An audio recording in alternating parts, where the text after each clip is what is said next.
There's a lot of must-dos, and just starting from that foundation was immediately more authentic. Where the hell am I?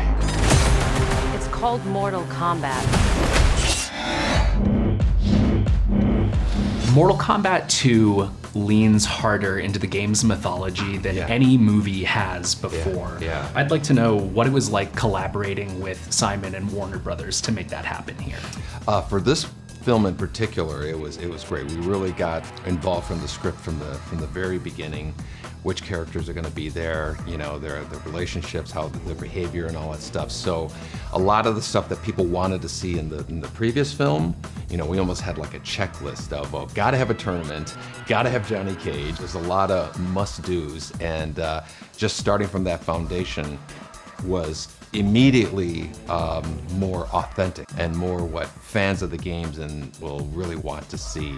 I could talk about working with Ed all day long. It was great. It was so much fun. So going into this, I knew I wanted to really embrace the treasure trove of delightful things that Ed and his geniuses have created over the years, right? So there's a lot of stuff. Too much stuff to put in stuff into one movie, but I wanted to try and take on this maximalist tone that is in the games. And what was great talking to Ed along the way as we went was having the expert, the grand master there, so I could ask him anything. Like for instance, one time I was like, okay, what are we gonna have Johnny wearing in Uncaged Fury, okay? So going through all the different, I was like, okay, that's the one. And then I said to Ed, okay, can you send me what you think it should be?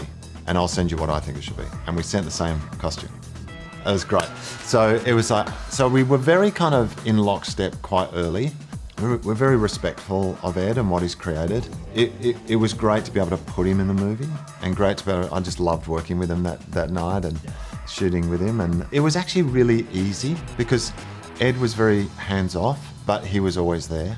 And that's a guy who's, you know, probably one of the busiest people on the planet. They were getting MK1 out the door as we're doing it, and he was so busy. And yeah, he's just a very respectful guy, and sort of we all respected each other's sort of lane, and it just made it really easy.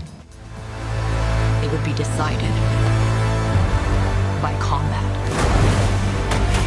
One of the centerpiece fight scenes in this movie is Kung Lao versus Liu Kang In the portal. At the portal, Yeah. which is just, as somebody that's loved that game, that's such an iconic image. Oh, yeah. Burned into your my brain. head. There you go. I know that was important for you personally to see in that movie too. Can you talk about what input you had into that sequence in particular? I cannot take credit for the fighting that was done in there. What you know, the idea of using, you know, Kung Lao's hat constantly flying around while they were fighting, I thought was brilliant.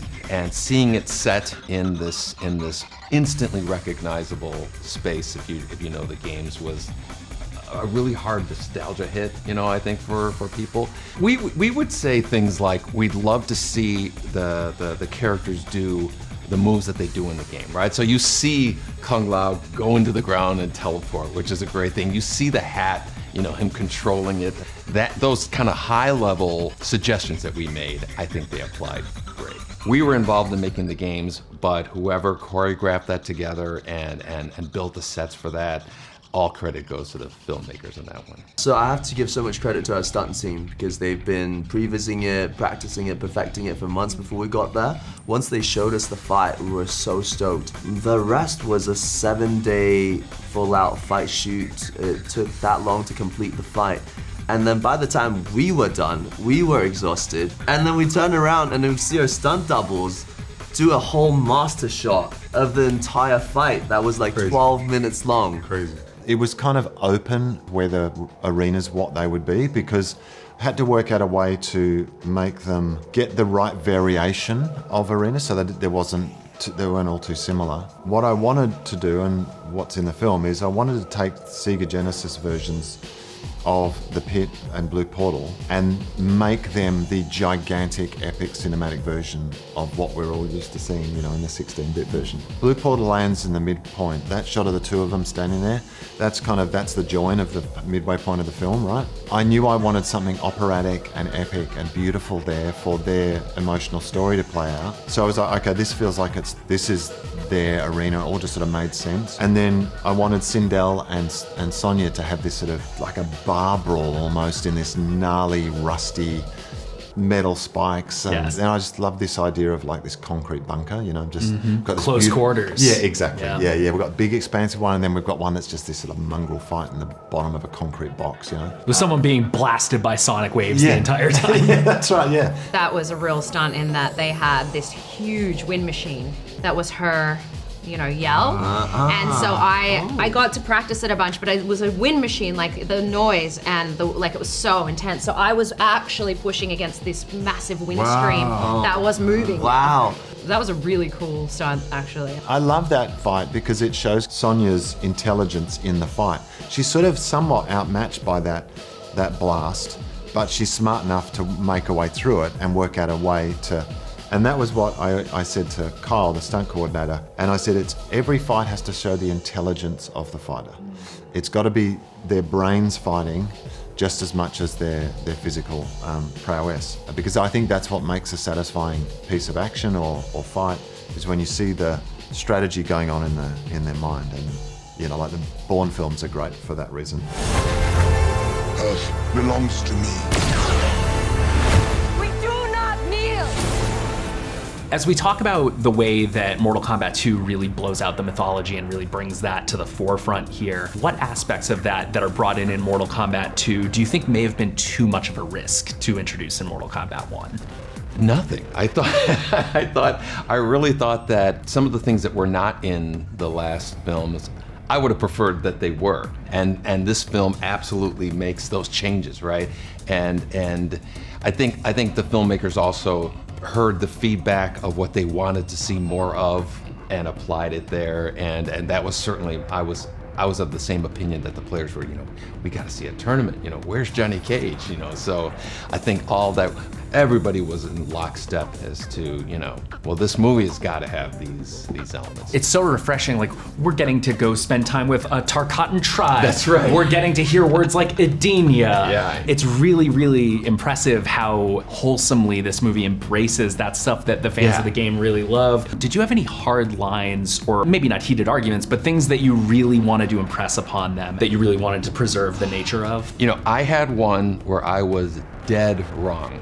So I was reading the script, and the sequence with Johnny Cage and Baraka, and where Baraka says, Johnny Cage, right? Like, that line, I was like, there's no way Baraka, nobody's gonna laugh at that. It wasn't, and it's like one of the biggest laughs in the movie. So I was dead wrong about that one, but I'm glad I was wrong, because they were like, you know, no, trust us, this is going to be a big laugh in the film. So they were absolutely right, and I'm glad that they went forward with it. Johnny Cage, you have been chosen for Mortal Kombat. Speaking of lines that really, really made me laugh, there's a line early on in the film where Karl Urban references Big Trouble in Little China in reference to Raiden, which was this really kind of beautiful full circle moment of the inspiration of that character. How did you feel hearing that line? I loved it. Jeremy, the writer, I think he's absolutely familiar with Mortal Kombat, absolutely familiar with other kind of classic movies, and just having them overlap like that is like, it's such a great inside joke. I was surprised how many people absolutely instantly got that. Those pop culture references are always such a fun thing for me. Carl, we were speaking at the screening a little last night. I would be remiss if I did not kind of tease that there are a couple of little Lord of the Rings references that you put in here. Yeah. I understand that you improvised those. Is that right? Yeah, because it became pretty apparent to me when we were making the movie that I recognized a lot of the character archetypes that sort of were just similar in Lord of the Rings. You know, Raiden is your Gandalf, and then you got members of the Fellowship, you know, and the Earthrealm team, and so I just started throwing Lord of the Rings stuff out there, and and it's amazing how many of them actually stuck. And I just got off on the fact that, you know, I was in the movie, and this it's great. movie within a movie, and somewhat a bit of a nod, bit of a cheeky wink. It's showtime.